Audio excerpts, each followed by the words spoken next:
If you want to have one of those ironic laughs, go to your favorite non-Google search engine like DuckDuckGo and type in "Democrats love George Bush." You'll get sent to this funny story on RT written by an Irish woman. And what it describes is the changing opinion that Democrats now have of George Bush and the FBI, we'll say, but we'll just talk about George Bush. So if you were around and into politics in 2006, and I remember this clearly, George Bush went from being fairly popular in 2004 to being, like the most reviled, hated man in America in 2006 and 2007. Republicans weren't excited about him, and the Democrats absolutely hated him. Well, what changed? We got a nationalist, at least, something like a nationalist, elected as a fluke, as like the craziest thing that ever happened into the United States. And the media, the elite upper crust of people who think that they know better than you and I and everyone else, have been telling all of these Democrats that Donald Trump is the return of Adolf Hitler. They've been telling them all that for over a year now.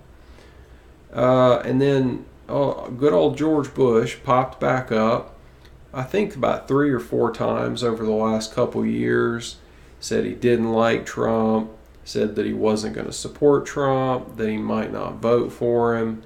And then the most recent one was, I think, maybe 3 or 4 months ago.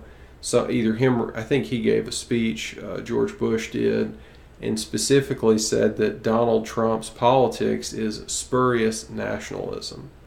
Now, if you are one of these effete internationalists, one of these effete international multiculturalists, and one of these rootless cosmopolitan types, then you love it. You love it. You forget the fact that in 2006 you absolutely hated George Bush, and that if anything, these people have intensified their Democratic talking points. In 2006, the Democratic Party never would have thought of the gay marriage stuff in the way that it did now. You remember Obama, wasn't even for gay marriage originally. And especially all the transgender stuff. Just the Democratic Party has moved way further to the left than it was back then. But somehow George Bush became a hero. So I think it points to 2 things.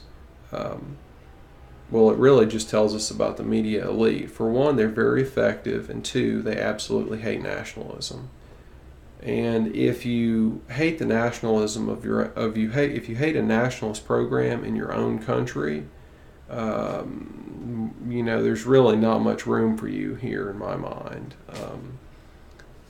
But we can't just push people into the ocean, so we're going to have to learn to live with it one way or another. And one way to live with it is by laughing. So I would encourage you to go look up that story, give it a read, think about it, chuckle, maybe get a belly laugh if you're lucky. Thank you for your time.